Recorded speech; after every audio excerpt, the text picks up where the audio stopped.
TNA Genesis is a few days away, and whether they meant to botch it and say it was on the 7th, the 9th, or the 5th, or whatever, it will happen in 2011, guaranteed. Now, there's a few matches added, but the show was really good, to be honest. Good way to end the year for 2010 for TNA. I mean, it wasn't the best show, but it worked. There's two matches out of the card.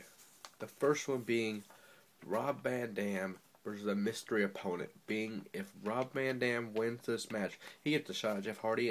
If it's for the world title or not, doesn't really matter. If Rob Van Dam beats his mystery opponent, whoever it may be, at Genesis, he will be the #1 contender, or close to it, because of the #1 contender match with Morgan and Anderson.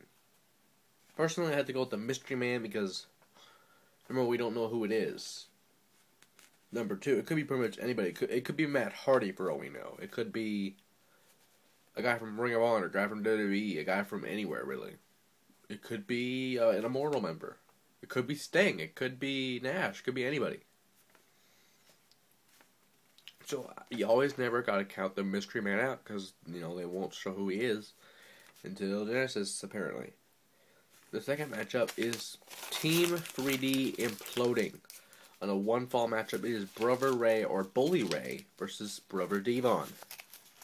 And what we got to see a little bit from the tag team matchup for the main event was, we got to see a little bit of that. But the real match happens on Genesis. And personally, I gotta go with Devon, just because Devon has more momentum going, and just because, Brother Ray is having a little bit of a coward issue, or whatever you want to call it.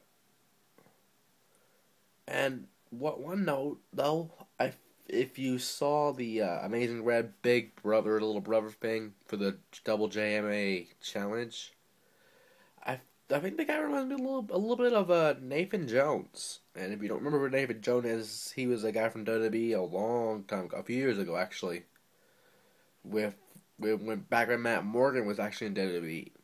And if this is actually the Nathan Jones guy, and he looks a lot better. He's a little bit slimmed down, and he looks a lot better. I don't know if it's the same guy or not, but if it is, it's a big thing for TNA. Because the guy is pretty good internationally, and the guy was amazing to WWE, even though he wasn't there long, unfortunately. But he was pretty good back then, and he still is. He was even in one of Stone Cold's movies, actually, for the, I don't know if it was The Condemned or something, but he was in one of those movies. So, the guy looks pretty good, in my opinion, and I don't know where they'll go for using him, but all I know is Genesis is in 2011.